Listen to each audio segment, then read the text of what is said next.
Martial Universe. Bab 119. Judul, Mencari Uang. Lindong tidak mempunyai ketajaman naluri tentang membangun bisnis seperti Xuan Xu. Tapi dia tidak berniat membangun kerajaan perdagangan. Dia hanya ingin memiliki cukup ramuan untuk membantu perkembangannya. Setelah dipikirkan, dia menyadari jika Lindong hanya punya dua cara mendapatkan uang.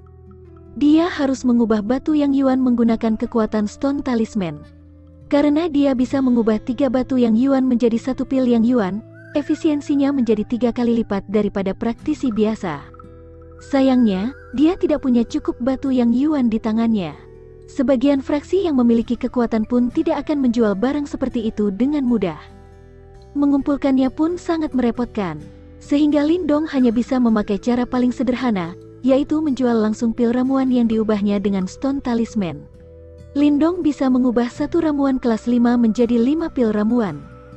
Apalagi, pil ramuan yang seperti itu lebih mudah diserap. Bahkan berkali-kali lipat lebih efektif daripada mengonsumsi ramuan dengan cara normal. Berdasar dugaan Lindong, jika orang lain mengonsumsi ramuan kelas 5, khasiat obat yang bisa mereka serap tidak sampai 1/5 dari yang terkandung di dalam ramuan. Kebanyakan khasiat obatnya akan berdiam di dalam tubuh atau menghilang. Sementara satu pil ramuan cukup efektif jika dibandingkan dengan ramuan biasa.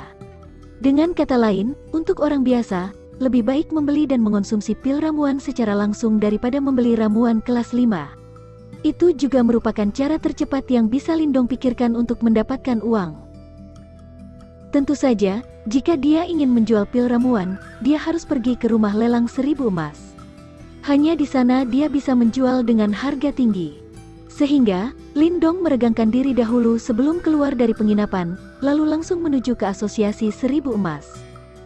Lindong yang sekarang merupakan seorang yang memegang posisi kehormatan di asosiasi 1000 emas, berarti dia memiliki status di sana. Makanya, saat dia muncul di sana, seorang pelayan perempuan cepat-cepat menghampiri dan mengantarnya menemui Xuan Xu, yang sedang mengurus beberapa masalah. Hehehe, Dik Lindong, sudah lama kita tidak bertemu. Nyaris kupikir kau sudah melupakanku.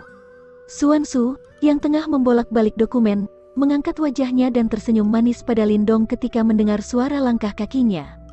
Senyumnya merupakan pemandangan yang mempesona. Lindong tertawa kering. Dia kehilangan kata-kata ketika digoda oleh gadis cantik yang memiliki aura dewasa dan pesona anggun. Dia tahu kalau Xuan Xu tidak lebih tua dari Xia Zilan. Gadis itu memanggil Xuan Xu dengan bibi hanya karena kedudukan di keluarga saja. Katakan saja, ada perlu apa kau mencariku? Xuan Xu menaruh dokumen yang ada di tangannya, lalu tersenyum lembut. Aku bermaksud melelang beberapa barang di asosiasi 1000 emas. Lindong tidak berbasa-basi. Dia langsung mengeluarkan 2 botol yang terbuat dari batu giok dari dalam tas Qian Kun.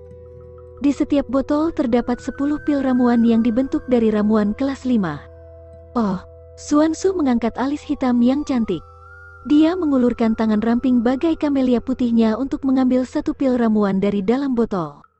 Gadis itu mengamatinya sejenak sebelum berujar. Ini pil ramuan yang dibentuk dari ramuan kan? Benar. Lindong terkekeh dan mengangguk. Xuan Xu berpikir beberapa saat, kemudian memanggil pria tua berambut putih dan memberikan pil ramuan padanya. Pria tua itu sangat berpengalaman dalam menilai pil ramuan.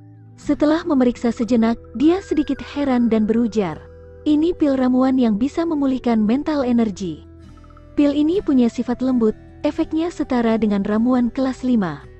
Oh, sepertinya adik Lindong memiliki barang bagus. Xuan Xu pun sedikit terkesan. Tidak menyangka juga kalau 1 pil efeknya bisa menyamai ramuan kelas 5. Saya menyarankan memberi harga awal sebanyak 300 batu yang yuan. Karena pil ramuan ini memiliki kemampuan pemulihan mental energi, kebanyakan pembelinya pasti simbol master. Para pembeli ini cukup kaya, jika mereka memperebutkannya, harganya mungkin bisa naik lebih tinggi. Bagaimana menurut manajer Su? Tanya pria tua berambut putih. Baiklah. Xuan Xu sedikit menelengkan kepala, merasa harganya sudah pantas. Lindong pun sangat puas dengan harga yang diberikan. 1 pil seharga 300 batu yang yuan, berarti 20 pil setara dengan 6.000 batu yang yuan. Kalau dikonversi, setara dengan 600 pil yang yuan, yang mana bukan jumlah sedikit. Manajer Su, kalau Anda berhasil melelang pil ramuan itu, Anda bisa membayar saya dengan batu yang yuan. Ujar Lindong, tersenyum. Jika dia mengubah batu yang yuan sendiri, dia bisa melipat gandakan sebanyak 2 atau 3 kali lebih banyak. Sehingga percuma kalau langsung meminta pil yang yuan. Kau butuh tas Qian Kun tingkat menengah untuk menyimpan batu yang yuan sebanyak itu. Xuan Su menatap Lindong sambil terkekeh pelan. Dik Lindong, tas Qian Kun tingkat menengah rata-rata dihargai 2000 batu yang yuan. Karena kau ada di posisi kehormatan Asosiasi 1000 Emas, bagaimana kalau ku beri diskon jadi 1000? Mendengarnya, Lindong terkejut sesaat, kemudian merasakan dadanya sakit. Tas Qian Kun tingkat rendah hanya dihargai 100 batu yang yuan, tapi yang level menengah harganya 10 kali lipat? Baiklah, saya tidak keberatan. Tak peduli seberapa sakit hatinya, Lindong tahu kalau benda-benda semacam itu sangat penting. Walaupun tas Qian Kun tingkat rendah itu murah, luasnya yang tidak seberapa sangat tidak memadai. Puff, Xuan Su mau tak mau menutup mulut dan menahan tawa ketika melihat ekspresi keberatan Lindong. Dik Lindong, kakak hanya menggodamu. Ambillah tas Qian Kun tingkat menengah ini sebagai hadiah dari Asosiasi 1000 Emas. Kau tidak boleh menolak, atau aku tak akan membantumu melelang pil itu. Dia menatap Xuan Su yang sangat anggun dan tengah mengernyit sambil menahan tawa. Lindong hanya bisa memaksa senyum sambil mengangguk dan menghela napas lega dalam hati. Asosiasi 1000 Emas memang hebat. Mungkin hanya mereka yang bisa memberikan benda seharga sekian ribu batu yang yuan dengan mudah begitu saja. Manajer Su, kau masih muda, kenapa jadi begitu formal? Kalau kau tidak merasa aku tua, panggil aku kakak Su saja. Xuan Su merasa sedikit tidak senang ketika Lindong memanggilnya Manajer Su. Baiklah, kakak Su. Sejak lahir, Lindong tidak pernah bertemu dengan gadis setangguh dia. Akhirnya dia mengangguk pasrah dan mengatakan, aku butuh ilmu bela diri rahasia yang tingkatnya sedikit lebih tinggi. Bolehkah aku meminta tolong kakak Su mencarikannya untukku? Ilmu bela diri level tinggi? Alis hitam Xuan Su sedikit mengernyit. Ilmu bela diri tingkat 3 sangat mudah didapatkan, tapi kalau tingkat 2 lebih sulit. Tingkat 1 lebih langka. Bahkan di Asosiasi 1000 Emas, mereka pun belum pernah melihatnya. Baiklah, aku akan sampaikan informasinya dan memastikan seseorang mengawasi. Kalau ada yang ingin melelang, aku akan diam-diam menahan mereka supaya kau bisa berdiskusi secara langsung dengan penjualnya. Terima kasih banyak, kakak Su. Lindong menghela napas, menangkupkan tangan dan berterima kasih. Walaupun dia telah mendapatkan jumlah yang banyak dari pil ramuan, dia tahu di kota Yan banyak orang kaya.